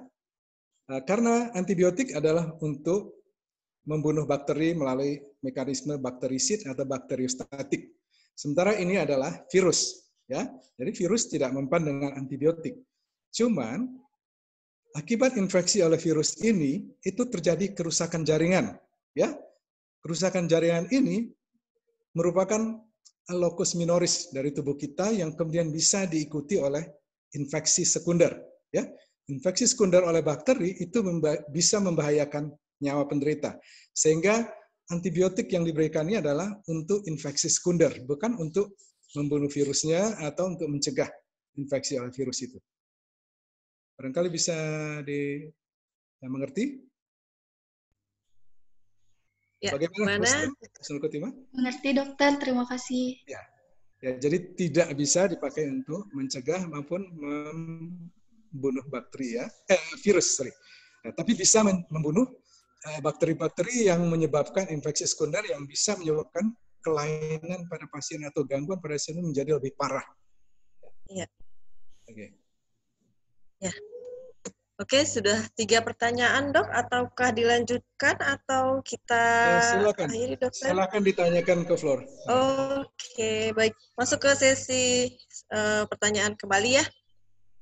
3 pertanyaan di awal sudah, lanjut ke pertanyaan keempat. Ada yang mau bertanya kembali? Dipersilakan. Izin bertanya, dok. Izin bertanya. Oke, Nanang, silakan. Untuk menjaga agar tubuh tidak mudah terserang COVID, apakah hanya dengan istirahat teratur dan makan makanan bergizi tanpa olahraga cukup, dok? Jika tidak, olahraga apa yang cocok untuk pasien gangguan neurologis yang mengalami kelumpuhan anggota gerak? Yang mengalami kelumpuhan anggota gerak? Iya, dok. Atau yang terinfeksi COVID secara umum? Atau mencegah infeksi COVID secara umum? Kalau dia udah ada kelumpuhan anggota gerak, mencegah, dok. Berarti, contohnya kayak pasien neurologis terkena stroke mungkin, dok. Oke. Nah, jadi gini, pada pasien stroke, kemudian dia mengalami infeksi oleh COVID-19, maka gejala stroke-nya akan bertambah berat. Ya, untuk sampai di situ bisa dipahami ya, karena tadi ya, virus bisa menjalar, ya, menyebar ke seluruh tubuh, kemudian bisa masuk ke jaringan otak melalui inflamasi yang terjadi pada blood-brain barrier tadi. Ya, nah kita tahu tadi adalah sel mikroglia, itu adalah makrofag residen di jaringan otak, artinya dia adalah sel imun. Ya, berfungsi sebagai sel imun di otak kita. Nah, otak yang sudah rusak, kemudian ada lagi inflamasi yang baru, maka kerusakannya akan menjadi lebih luas sehingga penderitanya akan mengalami gangguan yang lebih berat atau penyakit stroke-nya bisa terpicu kembali gitu. Nah, soal mencegah, kalau mencegah tentu adalah diberikan pada orang yang belum terkena infeksi COVID-19. Ya. Nah, kalau udah terjadi tentu bukan mencegah, tapi kita memperbaiki kondisi klinis pasien. Ya. Nah, dikatakan tadi apakah olahraga atau olahraga mana yang bisa membantu? Ini ada bunyi-bunyian. Oke, masih dengar? Masih, Dok. Ya, pada pasien yang belum terinfeksi, olahraga yang dianjurkan adalah olahraga ringan, ya, olahraga santai, olahraga yang tidak menyebabkan kelelahan pada fisik kita, ya. Mungkin olahraga pernafasan, yoga, atau olahraga ringan, jalan pagi, atau senam-senam ringan itu bisa membantu kita untuk memperbaiki diri. Kemudian kita dalam berisik sekali. Ya, oke. Nah, ini berisik. Udah. Oke, kita lanjut ya. Kita tahu dalam cabang ilmu baru dalam yang kita kenal dengan psikoneuroimunologi. Ya, pada ilmu psikoneuroimunologi, di situ dikatakan bahwa stres baik fisik maupun mental itu bisa menurunkan fungsi imun manusia. Kalau imunitasnya rendah, tentu saja infeksi oleh apa saja akan mudah terjadi, ya, dan akan menyebabkan kerusakan yang lebih luas. Nah, pada pasien-pasien atau pada orang yang belum terinfeksi, kita harus menjaga tadi ya, supaya tidak terjadi stres fisik yang berlebihan, seperti olahraga yang berlebihan tadi juga tidak baik. Kemudian stres mental ya, nah, itu kita juga perbaiki, jangan sampai kita mengalami depresi, ya, kita ya gangguan apa namanya, ya banyak pikiran ya. Jadi kelelahan fisik, kelelahan mental itu bisa berakibat kepada menurunnya daya tahan tubuh. Ini sebenarnya secara umum bisa menyebabkan penyakit apa saja, terutama infeksi akan mudah terjadi. Nah, pada COVID-19 ternyata oleh mekanisme yang kita belum mengerti, ternyata ada orang atau banyak orang yang terinfeksi tapi tidak ada gejala. Ya, kemudian ada terinfeksi tapi gejalanya ringan. Kemudian terinfeksi, gejalanya parah dan bahkan bisa berakhir dengan kematian. Itu diduga untuk orang-orang yang tidak ada gejala, tubuhnya cepat memberikan respon imun, kemudian respon imunnya tidak berlebihan, kemudian sel B-nya sudah mulai memproduksi ya antibodi, ya tentu saja antibodi yang muncul adalah antibodi spesifik untuk COVID-19 ini, sehingga infeksi virusnya tidak berlanjut. Namun sebelum terbentuknya antibodi, biasanya butuh waktu yang cukup lama ya. Karena aktivasi sel B itu nggak akan segera terjadi. Ya, infeksi dulu, kemudian beberapa hari kemudian baru sel B-nya teraktivasi untuk menghasilkan antibodi. Ya, pertama antibodi yang dihasilkan itu adalah IgM pada fase akut, karena pada fase kronik IgG. Ya, nah ini sebenarnya bisa dimanfaatkan untuk terapi pada pasien yang terinfeksi COVID-19 yang berat. Kita ambil plasma dari pasien yang sudah mempunyai IgG, tapi virusnya sudah tidak ada, ya, karena antibodi ini yang menghancurkan virus itu, ya. Nah, kembali ke pertanyaan tadi, olahraga apa, kemudian apa yang harus dilakukan? Tadi sudah disebutkan olahraganya olahraga santai gitu, yang membuat kita tidak mengalami stres, ya, tidak terpaksa melakukannya dengan senang gitu. Ya, mungkin banyak olahraga yang bikin kita menjadi lebih rileks, lebih senang, dan tidak terlalu menekan atau membuat stres pada tubuh kita. Ya, ingat stres fisik atau stres mental itu berakibat kepada menurunnya daya tahan tubuh. Nah, di tubuh kita ini sebenarnya otak kita mempunyai hipofisis, ya, kemudian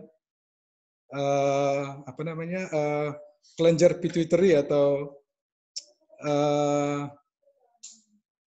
kelenjar pituitary, kemudian ada ke bawahnya, ya, ke hilirnya ada korteks adrenal, ada medula adrenal, ada sistem-sistem hormon yang lain.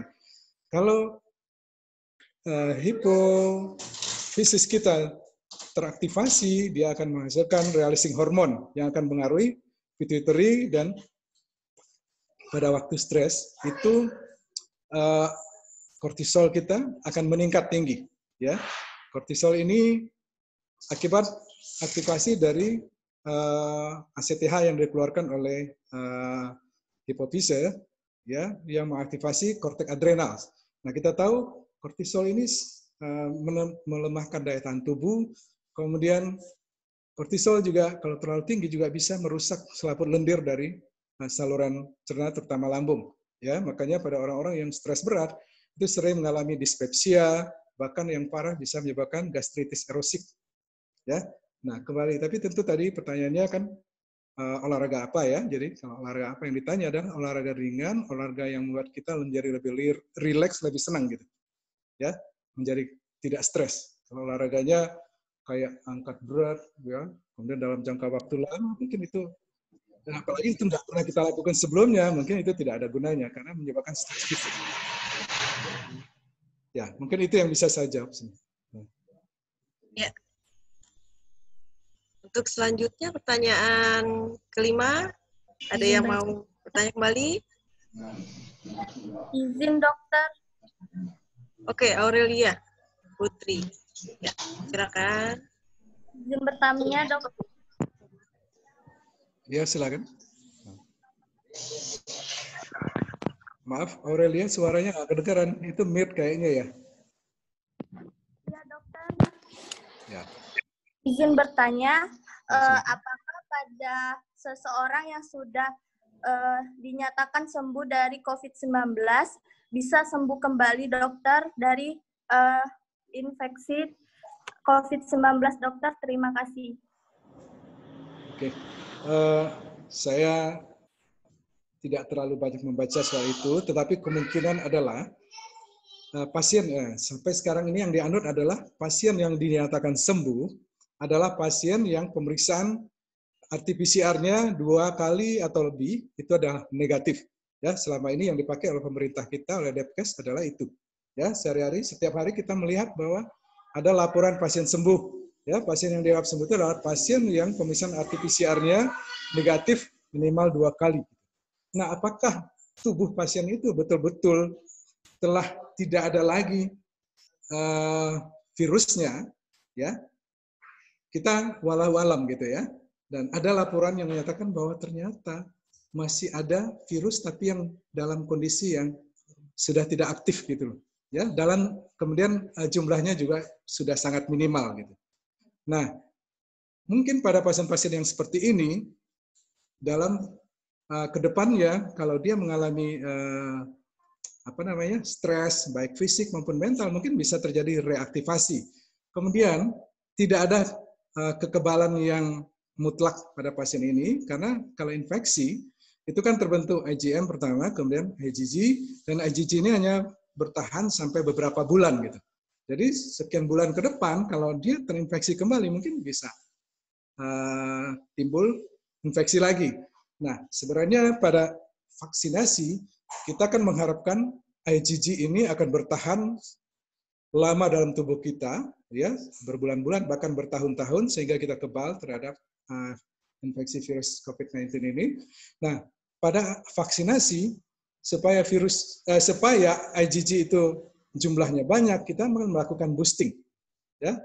Jadi booster, vaksinasi ulang gitu loh maksudnya, ya. Pada vaksinasi yang pertama biasanya sudah terbentuk IgG, yang IgG ini belum terlalu tinggi, kemudian dia bertahan sampai beberapa bulan. Nah, untuk meningkatkan jumlah IgG yang ada di tubuh kita, kita perlu melakukan vaksinasi ulang. Saya rasa itu. Prinsip vaksinasi saya rasa juga sama, seperti BCG kita melakukan sampai berapa kali, ya, difteri, pertusis terus juga kan nggak sekali, ya. Biasanya kita lakukan vaksinasi ulang. Tujuannya adalah untuk menjaga bahwa supaya IgG-nya tetap dalam jumlah yang tinggi dalam jangka waktu lama, gitu. Ya. Jadi pertanyaan tadi, ya, apakah bisa mengalami infeksi kembali? Jawabannya kemungkinan untuk terjadi itu bisa, ya. Alasannya adalah mungkin pada tubuh itu jumlah virusnya sudah sangat sedikit dan mungkin virulensinya juga sudah menurun sehingga tidak ada memberikan pada RT-PCR tidak terlihat lagi, ya. Kemudian yang kedua, ketika IgG-nya sudah sangat menurun atau sudah habis, kemudian dia dapat infeksi kembali, ya mungkin dia bisa terkena lagi. Ini kita lihat, kemarin ini Cina itu sudah melaporkan bahwa dia sudah bebas. Ternyata akhir-akhir ini kembali positif, cuman dalam jumlah yang jauh lebih sedikit. Dan diduga itu bisa saja reaktivasi dari virus atau terinfeksi kembali gitu. Saya rasa itu jawaban dari saya. Mudah-mudahan bisa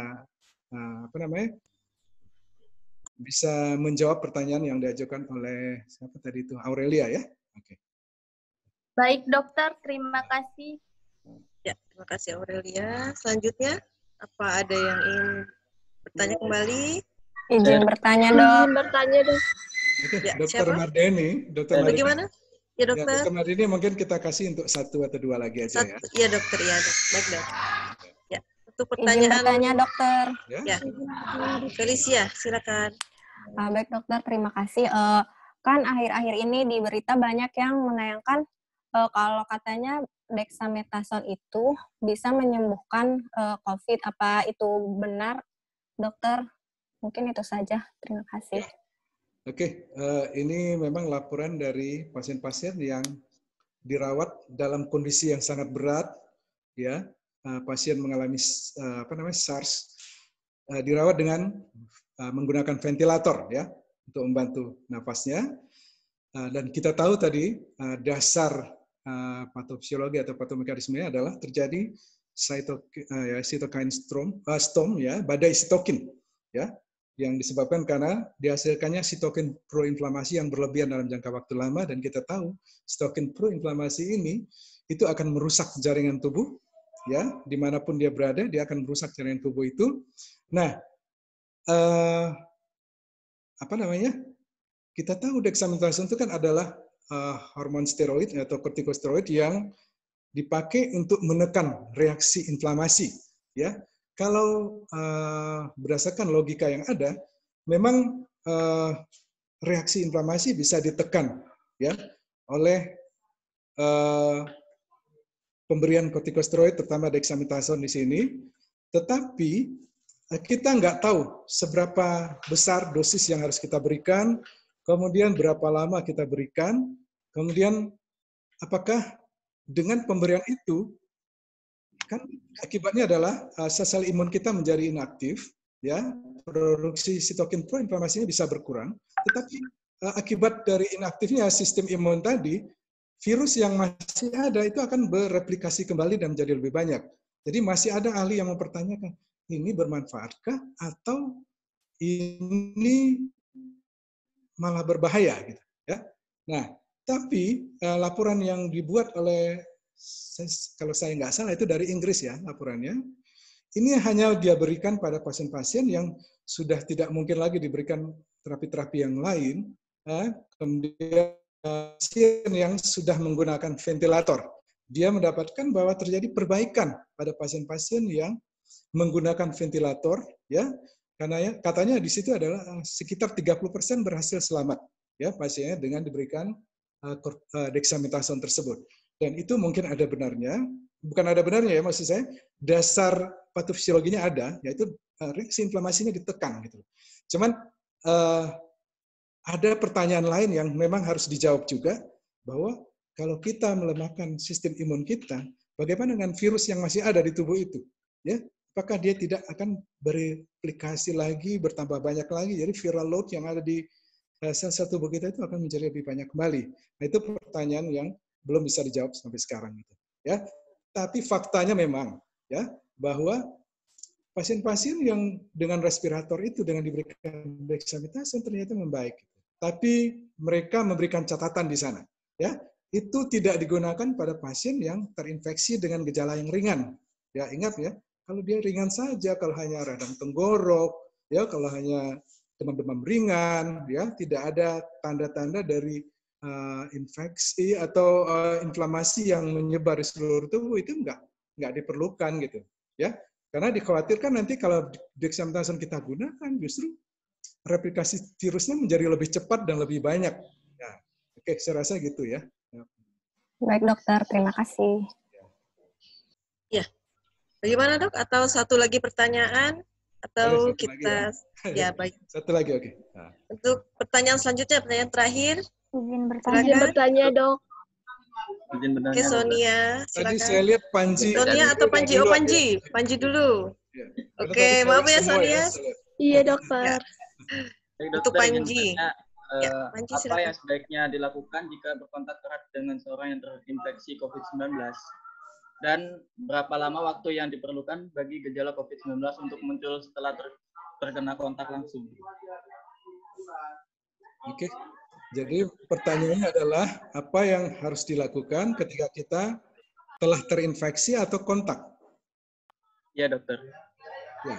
Kalau telah terinfeksi, tentu kita harus pastikan ya betul-betul ini adalah COVID-19 apa tidak. Jadi kita harus melakukan pemeriksaan swab tenggorok untuk pemeriksaan RT-PCR ya.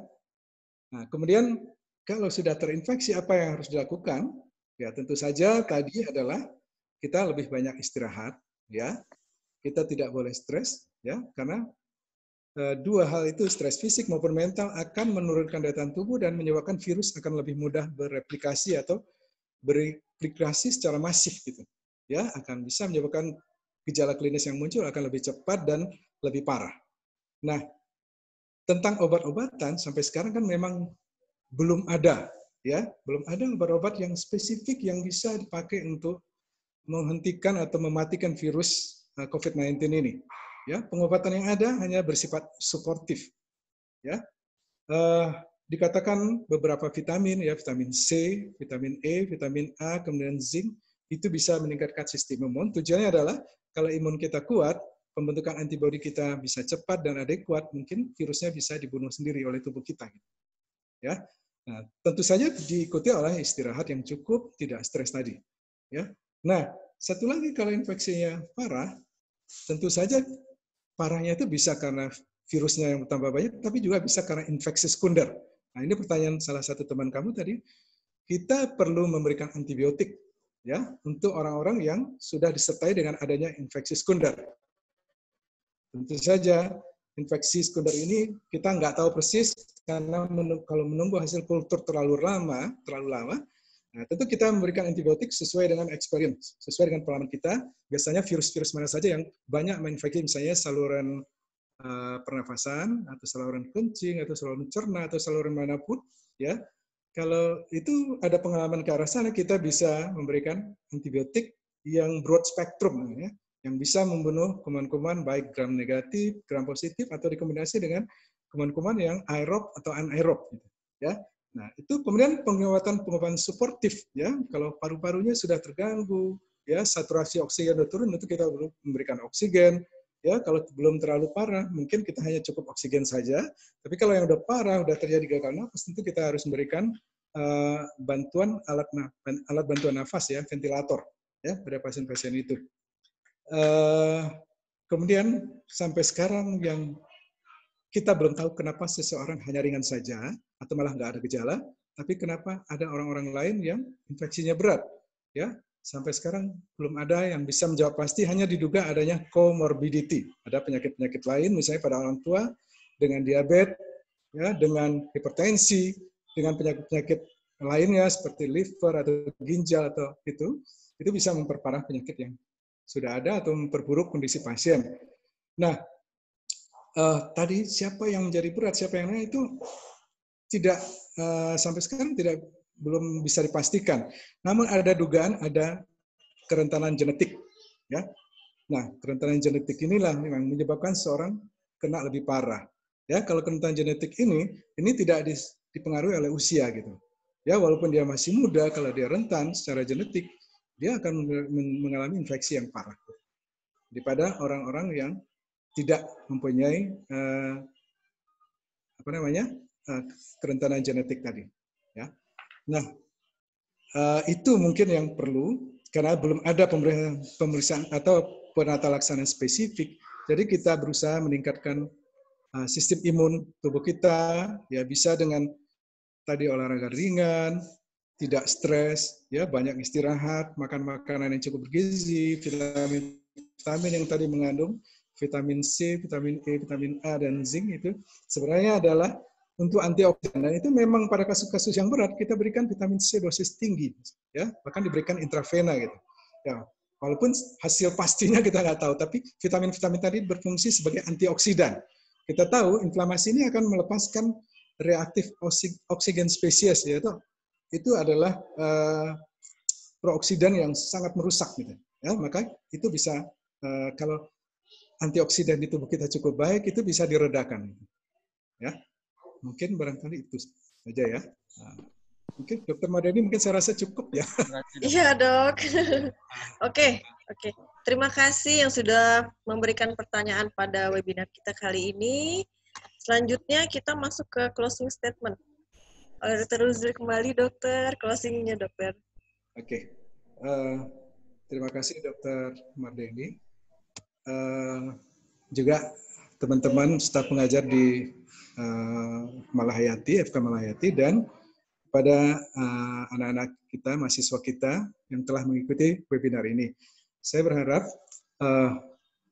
apa yang kita bahas hari ini atau pagi ini bisa menambah pengetahuan kita, terutama tentang infeksi COVID-19, mekanisme dan dugaan patogenesisnya, kemudian hal-hal yang berkaitan dengan kenapa muncul gejala neurologis. Mudah-mudahan ini bisa dipahami, atau paling tidak ini bisa mengaktifasi atau memotivasi diri kita masing-masing untuk bisa belajar lebih jauh ya tentang hal-hal yang terjadi setelah tubuh kita mengalami infeksi oleh COVID-19. Ya, saya berharap bisa dipahami. Kalau nggak bisa dipahami, bisa nanti ditanyakan lagi di belakang hari atau bisa dicari sendiri ya. Nah, sebenarnya mahasiswa kita dengan adanya program yang baru ini, Student Centered Learning itu, sebenarnya kita mahasiswa sudah dilatih untuk belajar sendiri atau belajar mandiri ya. Jadi mahasiswa itu bisa mencari sendiri, apalagi di zaman yang sekarang ini kecanggihan teknologi informasi itu kita bisa mengakses informasi dari mana saja gitu. Ya. Nah, coba dimanfaatkan HP-HP kita itu tidak hanya untuk games, ya, tapi juga untuk mencari pengetahuan, ya, lebih jauh. Saya rasa tidak banyak dari saya, mungkin itu saja. Saya kembalikan ke Dr. Mardani. Oh ya, terima kasih atas perhatian dari adik-adik mahasiswa. Ya, mudah-mudahan ini bermanfaat buat kita semua. Amin. Baik dokter, terima kasih dok. Sama-sama. Ya, terima kasih Dr. Ruzli sudah menyampaikan materi untuk webinar kali ini. Ya, masuk ke sesi kesimpulan ya. Oke. Kesimpulannya bahwa pada virus ini, virus SARS-CoV-2 yang menyebabkan penyakit COVID-19, ini dia bisa menyerang semua anggota atau semua organ dalam tubuh kita, ya, karena dia juga merusak sistem endotel pada pembuluh darah. Nah, kita tahu pembuluh darah itu ada dari ujung kepala kita sampai kaki, jadi dia merusak endotel dari tubuh kita, sehingga dia juga bisa merusak organ-organ yang ada di tubuh kita, ya. Kalau pada otak, dia bisa menyebabkan perdarahan pada perdarahan mikro pada jaringan otak ya, menyebabkan akut hemoragik encephalopathy ya. Terus pada pertanyaan-pertanyaan tadi kita simpulkan juga pada pemeriksaan EEG ya. Untuk pasien COVID-19 ternyata pemeriksaan EEG bisa dianggap penting, bisa juga tidak, karena ada yang kemungkinan kejangnya juga bukan karena dari kelainan otak, tapi memang dari penyakit infeksi dari COVID-19 tersebut ya. Terus untuk penggunaan antibiotik apakah bisa atau tidak pada COVID ini, ternyata memang itu bukan obatnya ya, antibiotik bukan obat COVID ya, tapi untuk kalau dia sudah terinfeksi, sudah mengalami infeksi, baru antibiotik itu diperlukan. Karena kalau infeksi sekunder bisa karena bakteri ya, itu antibiotik diperlukan. Cuma untuk virus COVID ini dia hanya bersifat suportif aja, seperti vitamin, suplemen, atau menjaga daya tahan tubuh kita, menghindari stres supaya sistem imun terjaga ya. Setelah itu olahraga apa yang diperlukan? Olahraga ringan. Jadi olahraga jangan capek-capek ya, karena kita harus menjaga daya tahan tubuh kita. Daya tahan tubuh bukan harus diporsir banget, tapi benar-benar ada waktunya ya. Exercise itu ada waktunya, misalnya 15 sampai 20 menit, ya paling lama 30 menit itu baru kita bisa menjaga kesehatan ya, bukan malah menjadi bumerang bagi tubuh kita, menjadi kelelahan, nanti sistem imunnya menjadi turun karena olahraga yang berlebihan. Lalu yang lagi viral sekarang ya, dexamethasone. Nah, untuk kalian saya pesan jangan nimbun dexamethasone ya, karena ternyata memang itu hanya diperuntukkan untuk pasien yang sudah menggunakan ventilator ya, karena kesembuhannya sudah diteliti ternyata memiliki kesembuhan yang baik untuk pasien yang sudah menggunakan ventilator. Dan juga dexamethasone tidak digunakan untuk pencegahan. Jadi kalau tidak ada gejala, kalian baik-baik saja, tidak memerlukan kalian harus tidak diharuskan kalian harus meminum dexamethasone setiap hari karena efek sampingnya juga banyak sekali. Ya. Setelah itu, bila memang kita merasa atau kita sudah tahu kalau kita terinfeksi COVID-19 dengan pemeriksaan swab kita didapatkan bahwa terinfeksi COVID, yang harus dilakukan adalah menjaga imun, lalu menjaga daya tahan tubuh seperti mengkonsumsi vitamin C dan berolahraga yang ringan tadi ya. Jadi tidak boleh kalau sudah tahu kalau terinfeksi, protokol kesehatannya dijaga seperti misalnya physical distancing ya, social distancing harus dijaga. Jangan kalian tahu malah kalian keluar kemana-mana ya, walaupun tidak ada gejala tapi bisa kemungkinan untuk tetap menularkan ya. Oke, untuk selanjutnya kembalikan kepada MC kita. Terima kasih. Baik, terima kasih sebelumnya kepada Dr. Mardeni Wulandari, Ministri Kesehatan, dan juga terima kasih yang sangat luar biasa kepada Dr. Huzir Azhari, spesialis saraf, selaku pemateri kita pada kesempatan kali ini. Baik, sebelum kita menutup acara, ini kita izin dokter untuk sesi foto terlebih dahulu, dokter. Kepada panitia, mohon untuk dikondisikan terlebih dahulu. Baik, izin mengambil alih. Sekarang untuk sesi foto ya, dimohon untuk tahan ekspresinya dulu atau ya senyum gitu, agar lebih enak saat sesi berfotonya. Kurang lebih selama 5 detik karena ada beberapa slide yang harus difoto. 1, 2, 3. Mohon ditahan untuk senyum ya.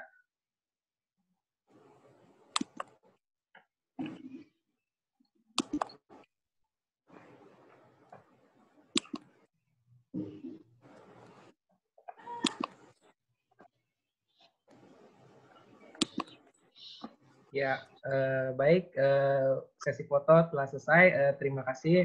Saya kembalikan kepada MC. Baik, terima kasih kepada yang bertugas. Baik, untuk penutup, sebelum kita menutup acara webinar kita pada kesempatan kali ini, izinkan saya Indra Saputra untuk pamit undur diri, dan apabila ada kesalahan dalam penyampaian, mohon maaf yang sebesar-besarnya.